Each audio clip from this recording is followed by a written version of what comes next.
Good day, everyone. I am Stanley D. Mersigan from MECSET 3201. Now, for our final requirement to complete our course in CAD/CAM CNC, we're given a task where we need to showcase our proficiency in computer-aided design. We will choose a CAD model to work on. So I chose to design an articulated manipulator since we have a robotics in our program. Sa first part, gagawin natin yung base natin.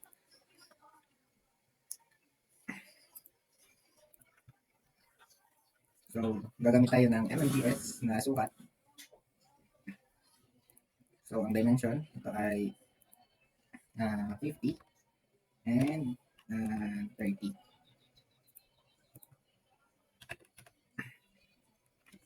So, trim. Then, from the center, we'll make radius of 21 and 21 diameter. Then, make a hole. Then, so kami itong hole na to ay 1.5. Then, linear pattern. Circular pattern. 4. Okay na. Then, after mabutasan, delete natin itong ating punong bilog.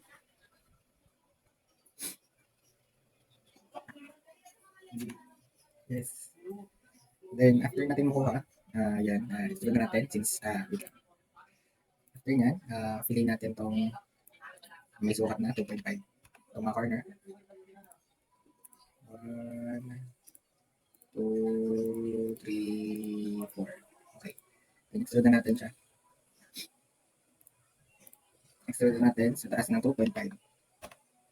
Then, enter. Then, after natin na-extrude, save na natin. So, gawa tayo ng bagong folder. At pangalan na natin articulated.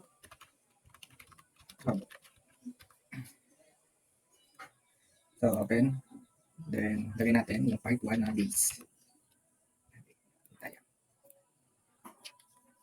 Base. Ito yung ating base. Then, gawa tayo ng bagong part. Then, gagawin naman natin yung sunod na ito yung baba ng ating itong sunod sa base niya. Then, gawa tayo ng bilog. 21 ang diameter. 21. Then, yung apat ng bilog kanina.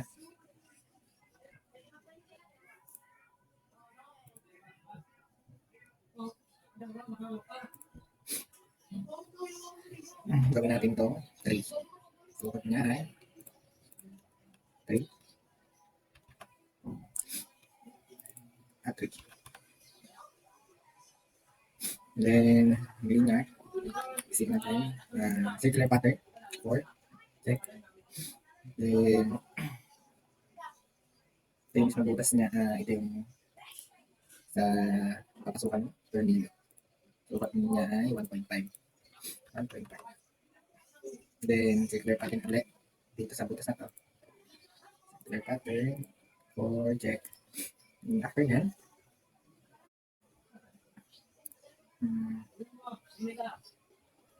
trim natin.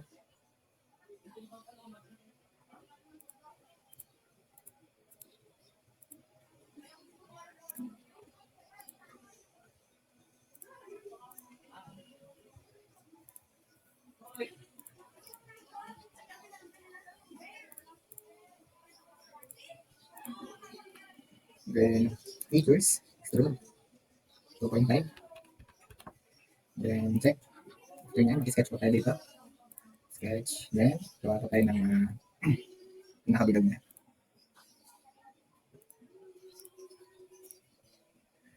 Ito yung papasukan ng ating. So, dito ay 18. 20. 18 nga. 18 diameter. Then, offset entities. 1.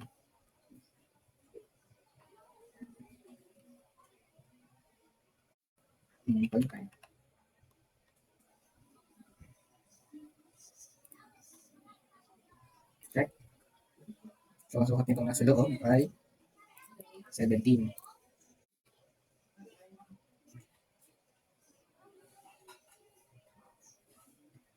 Then, after nito, sunod natin siya ng 1 mm lang. And after nyan, ito, reset po tayo sa gitna. Then, nagawa po tayo ng pinaka-base. Yung ano pala, magiging taas nito. Pag-iikutan ng ating first joint. Sketch muna ulit. Then,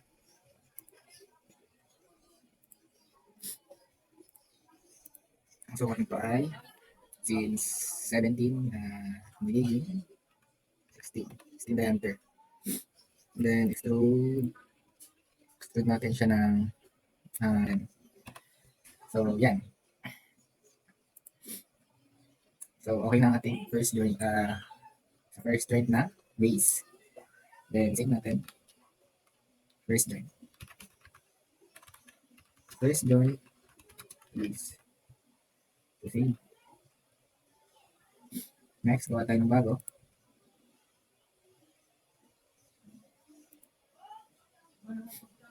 So, sketch sa top lane.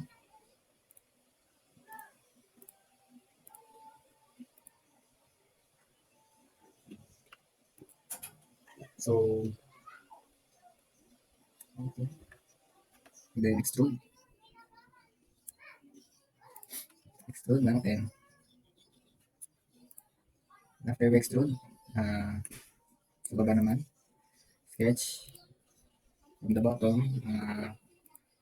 Let's make a hole in the bottom. So, ito ang 18. Enter. And check. So, next is features, extrude cut. Then, 9. 11 pala ito dapat. Check. Then, yung extrude niya. 12. Okay. Nakuha na natin yung taas. Then, dito, mag-sketch naman tayo ng pinaka magiging joint niya sa second link. Sketch. So, sketch. Nagawa naman tayo dito na.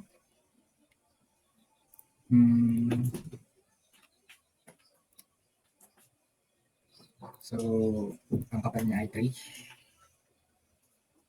6. Then, ang layo niya sa isa't isa ay 5. Mula sa gitna. Then, try na natin.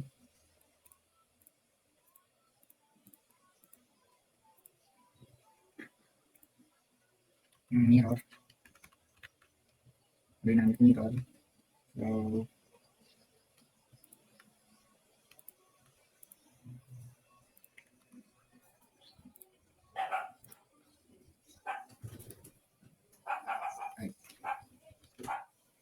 okay.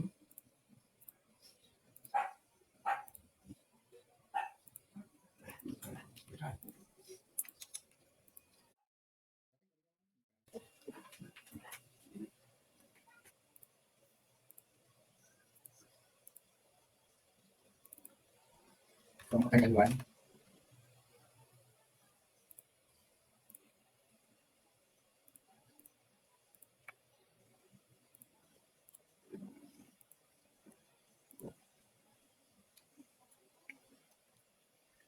Then, features, extrude natin.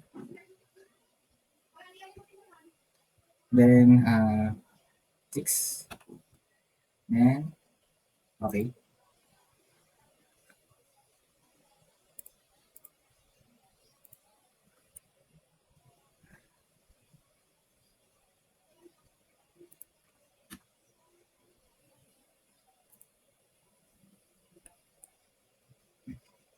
Relay natin. Ito. Ito na, 3. After natin ma-fillet, gawa tayo ng plane dito. Pinigit natin, okay? Then sa plane, normal 2. Then sketch. So, sketch tayo dito ng bilog. Then, ang butas na to ay 3 diameter.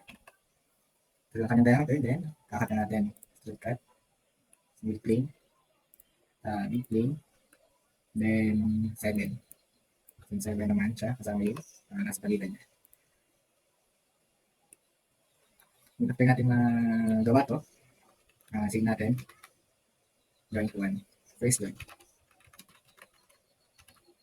Is done.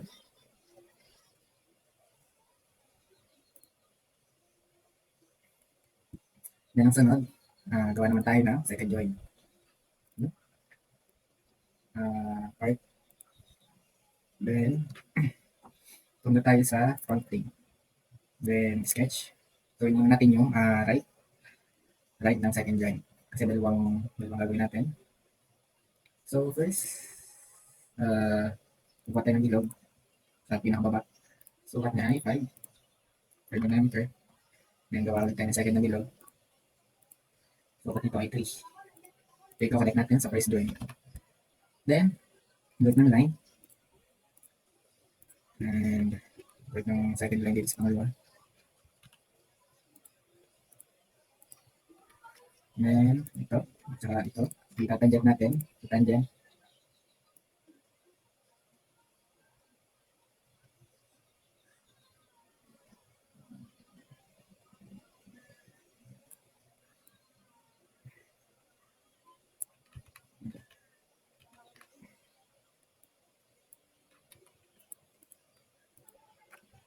Tangent. Ito yung tumatangent dito yung taas. Tangent. Then, gawa tayo ulit ng palong bilog. Sukat nito, tsaka ito ay magkaparehas. Equal. Then, second na bilog sa gitna. Para sumunod. At di siya mabago. Equal. After nun, itatangent natin ito. Plus then,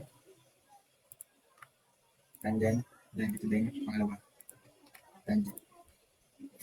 Then, after nun, trim natin yung labis. Trim. Then, trim dito. And dito. Atin natin na-tray. Smart dimension. Ang angle nito ay 160.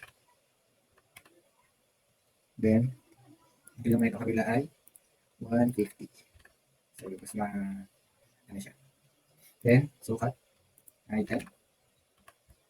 Sukat naman din naman ito ay 10. So, then, ang sukat naman itong dalawa ay 20. Yan. After natin makuha lahat ng sukat niyan, ipilit natin ang kanyang mga curves. So, ang sukat lang niya ay 5. 5 lang sila. Okay. Then, press enter. After yan, gagawa tayo ng since ito yung right side ng ating second joint. So, i-click muna natin to. Frame, then extrude. Extrude natin siya sa 1mm. 1mm. After natin i-extrude ng 1mm, check. Then, sketch tayo sa kanyang right side. Sketch. So, gagawin mo ulit tayong bilog dito. So, dito naman, 6 to.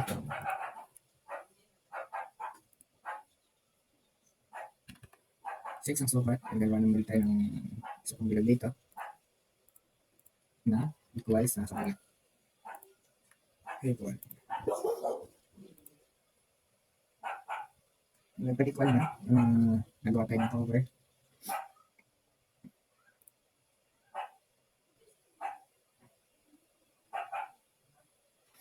Nagawa tayo ng linya niya.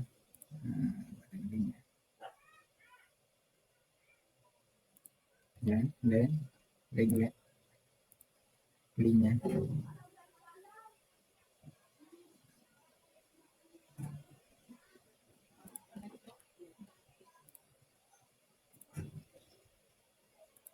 Trim. Then, smart dimension. X. Smart dimension, 150. Then sukat nito ay 10.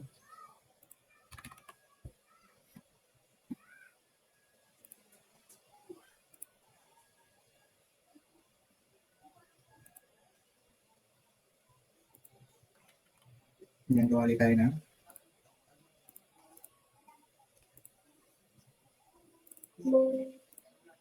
tunog na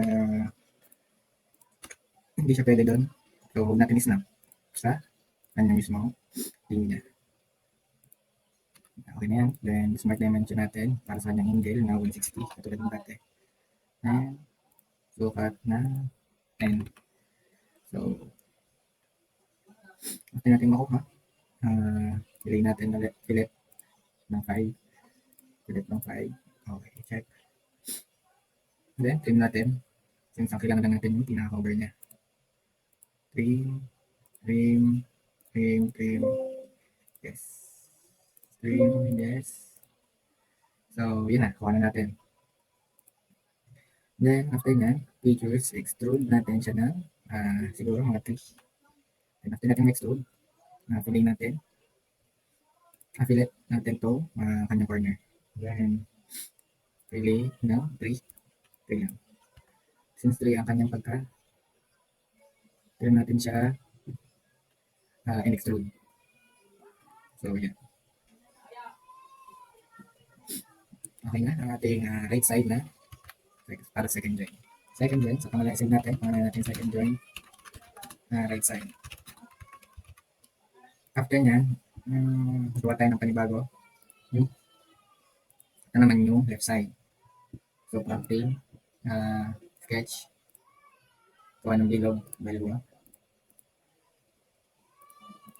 So, smart dimension dito sa unang maliit na bilog na 3. Ito yung anong butas, then 5. And after natin makuha yan, pwedeng gumawa na rin ulit tayo ng bilog. Dalawa. Then, equal na lang natin siya. Sila sa isa't isa. Equal.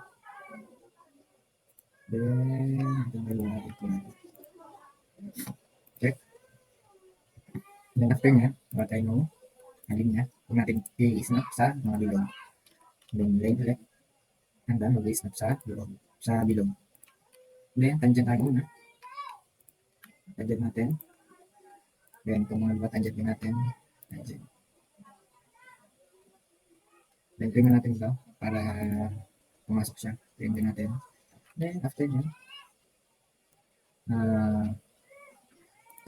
ito, ang bilog na ito, tatangent din natin. Ito din. Ito, tangent. Then, trim.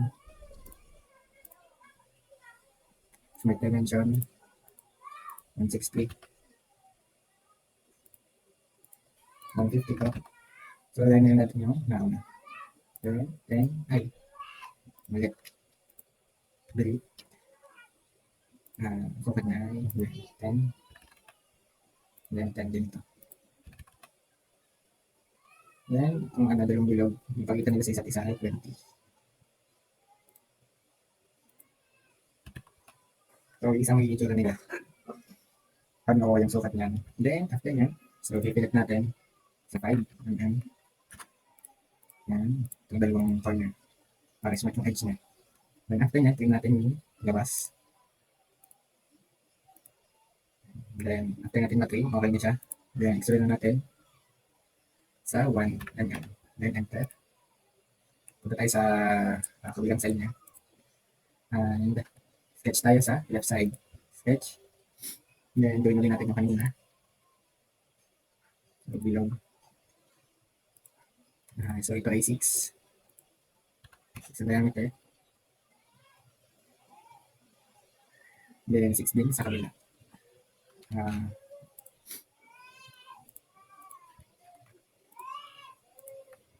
Equal. Yan. After nun, gawa naman tayo ng linya. Linya niya, snap natin dito. Then, lingawin naman dito sa kabila. Kuha natin yung point sa kabila. Then, kuha natin. And then, ulit. Hanapin yung point sa una. Then, line. Hanapin yung point ulit sa dulo.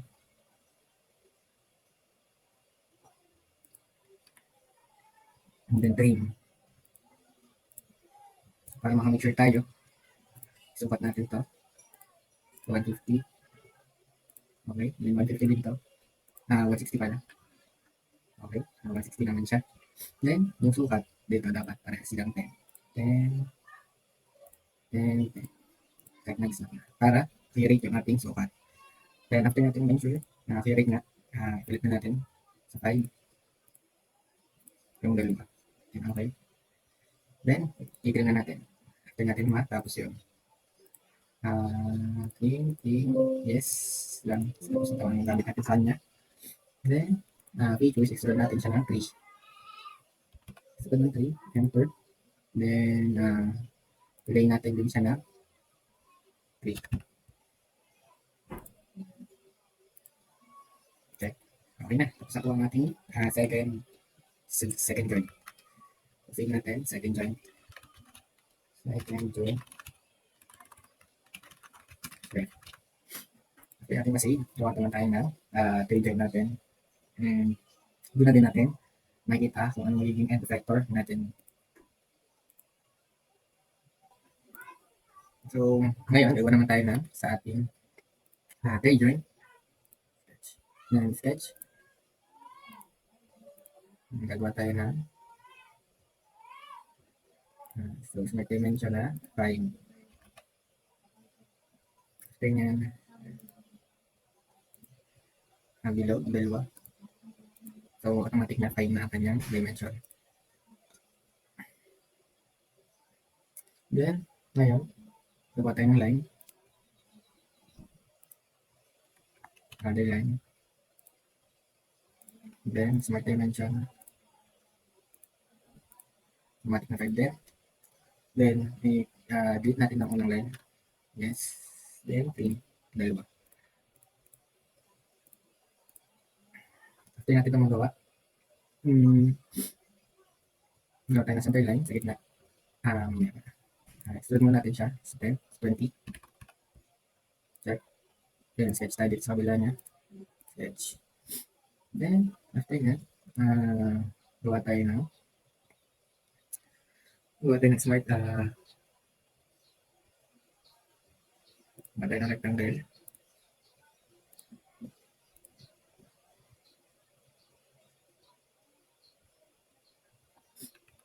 Bilog muna pala.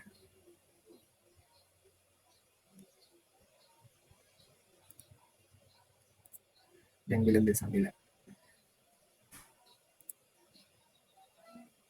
After natin magawa ng bilog, kuha tayo na line. Then vertical line na center line dito sa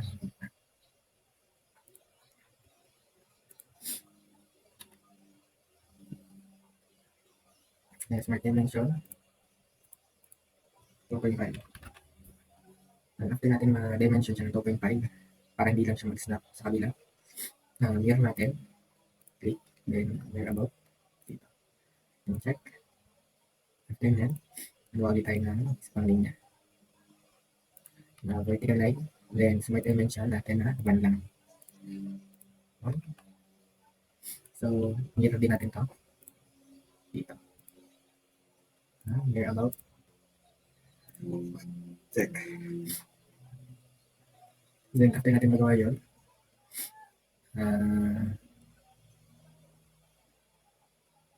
trim na natin. Trim. Trim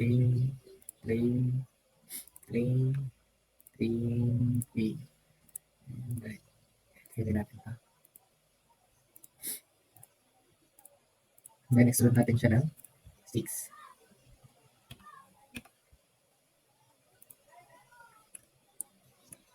So atin natin extrude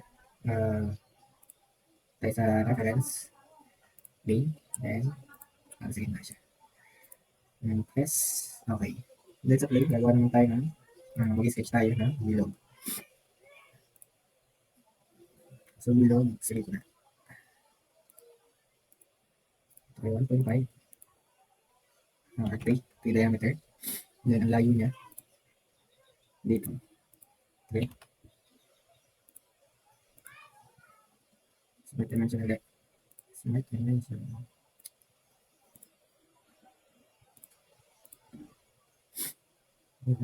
Choose 5, tama naman. Then, bilog ulit tayo. Ayan, gawa na. Rectangle. Sakto lang natin sa dulo. After na niya, titignan natin. Trim. Trim. Trim natin ang mga necessary.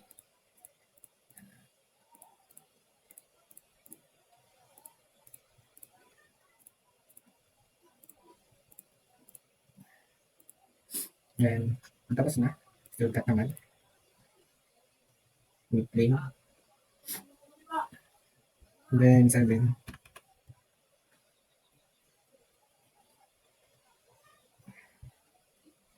After sa 7, click yung ating iti-trim. Then, itong dalawa. And press enter. So, yeah. Tapos na. Then, punta ulit tayo sa plane na to. Sketch. So, yun nga. Nagawa tayo ng vertical line sa kabila.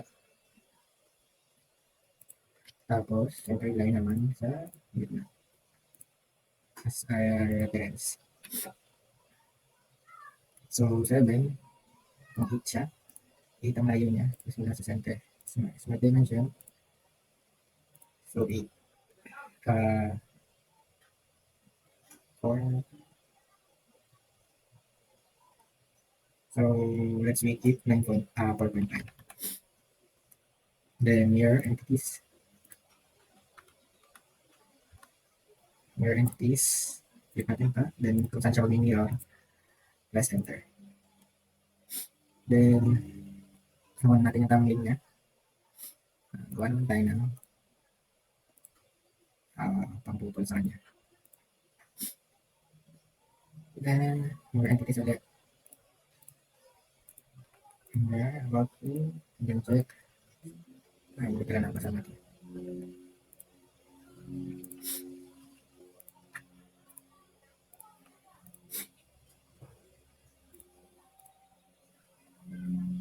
True all. Yes. Okay. Okay. Meron na tayo. Join. Then, nagawa naman tayo para sa para sa lagay ng ating pinaka magiging end effector. So, para sa ating end effector, magiging end effector, i-sketch tayo dito sa mid plane. So, 3x3 siya. Delete. 3x3. 3x3 nasa loob.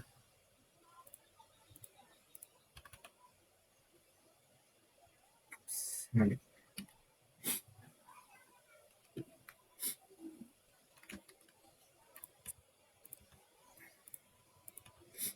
Ulitin natin. Then, magiging natin ay para sure nasa center line siya. Center line ulit. Dynamic. Dynamic mirror.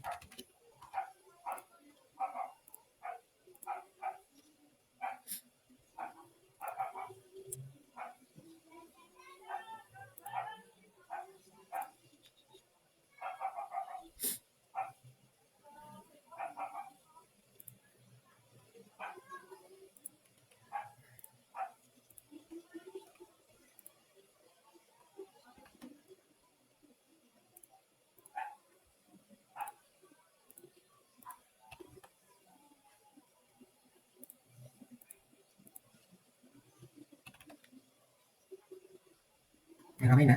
Then, after natin makuha, cut natin siya ng 5. Mag-through all line ng 5. Okay. Then, reference, plane, kabila. Ng 5, going to sketch tayo sa gitna niya. Then, gawa tayo ng mula sa gitna. Bilog. Ang sukat niya ay 1.5 diameter. 1.5. Tapos, yung layo niya, mula dito ay 2.5 lang. Okay. Then, features, extrude cut. mid plane to 5.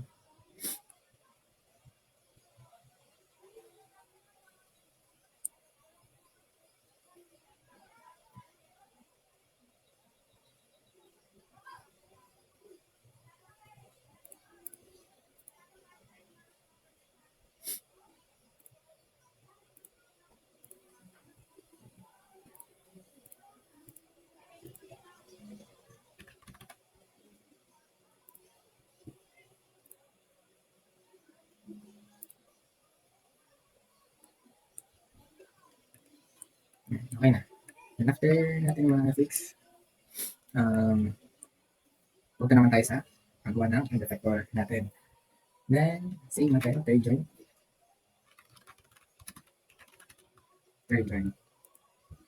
Then, new part.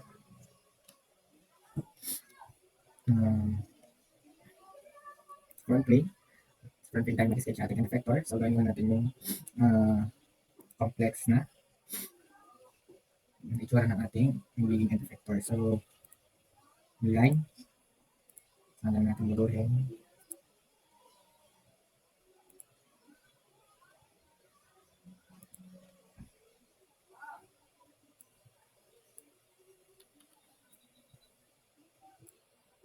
Line.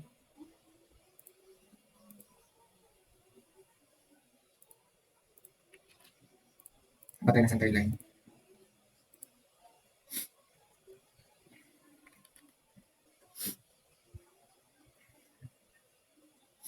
Then after that, sukat naman natin. So, tayo maka-3 lang. 3, tapos 150.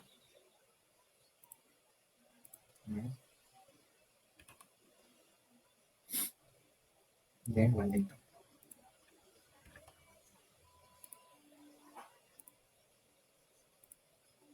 Okay, 150 na pala din siya.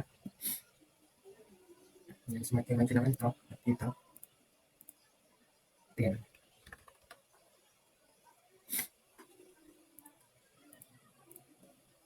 Then, 5. Okay na. Then, okay na to. Features, reward. Then, enter. So, mag-sketch naman tayo dito sa base na to. So, sketch.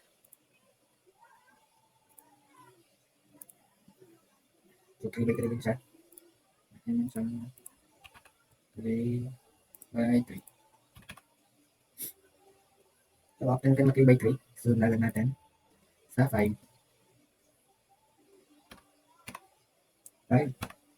Then, mula dito, sketch tayo ng ilog. Hanggang sa center. Then, ang sukat niya ay 1.5. 2.5 naman ang layo. And check. So, after niya, shortcut. Go oil. Check. Okay na ang ating pinaka-end effector. Then, ngayon, session natin, end effector. Nagawa naman tayo na ating mga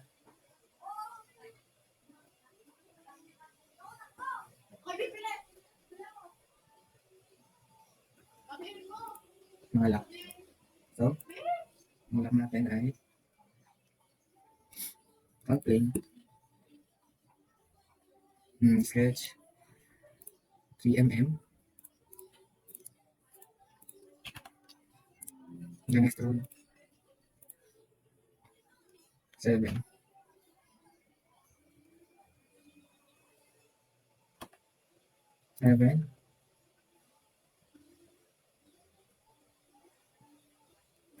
Same. Ito yung sa lock mo. Lock joint.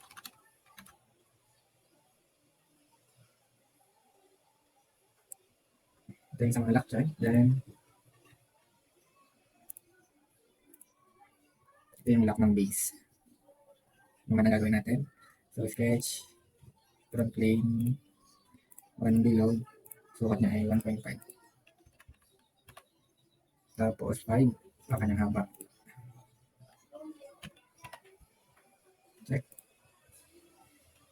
Then save. Lock.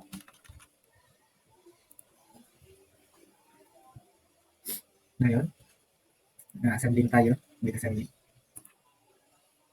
So, para sa assembly, uh, lagay natin yung base.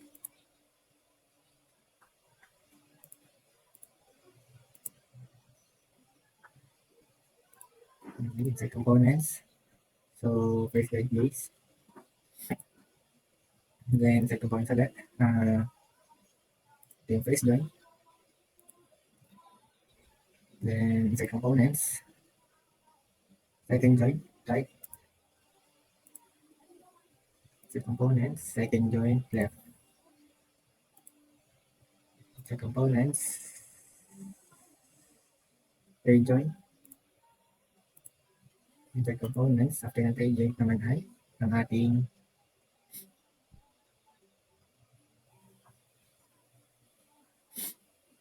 end effector. Ito na end effector. Up 5. Lock. 1. Lock ulit. Components. 5 lock.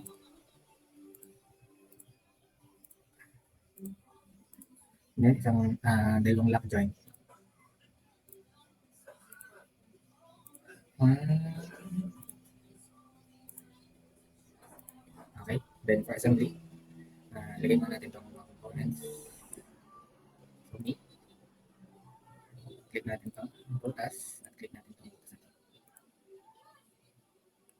And after na, check natin. Yung butas. Saka itong butas. Coincident din. Then, ilagay naman natin itong mga joint. First. Okay. Check natin. Then, kunin natin yung okay. Then, coincident yan. Nandun ang gawin natin sa iba.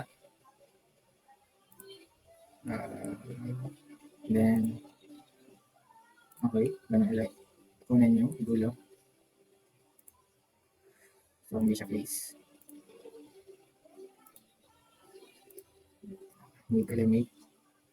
Then, kunin natin yung dulo ng lock. Saka yung dulo ng ating sa baba. Ng ating sa base. Then, kukulin natin. Lock. Then, click. After nyan, check. Pwedeng dito naman tayo simula. Edge na, tsaka edge nito. Okay. Then, isa pa. Ito. Third na, tsaka ito. Check. And then, kabilang dulo. Kabilang edge. Check. So, pwede natin din isunod ito. Ito at saka yung butas. Check. Then, itong face na ito at saka okay. Para natin. Then, ito naman. Para dito. Check. So, masyado siyang malalim. Yung edge nito at saka edge na yan. Check. So, saktuhan lang siya. So, yun ang pinilala natin. Then, next. Ito naman ating face joint. Face nun. Tsaka face nito. Side.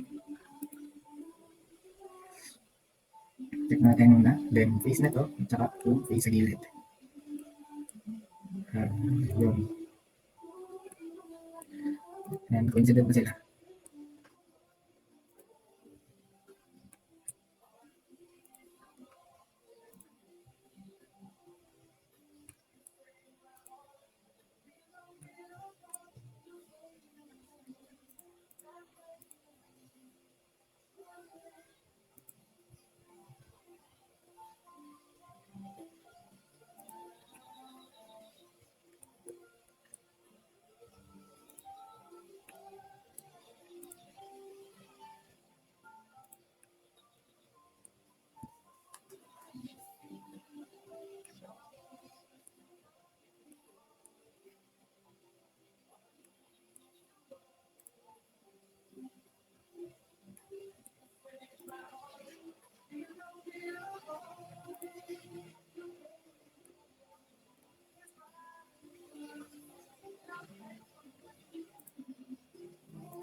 So this is a uh, so this is the final appearance of my articulated manipulator model.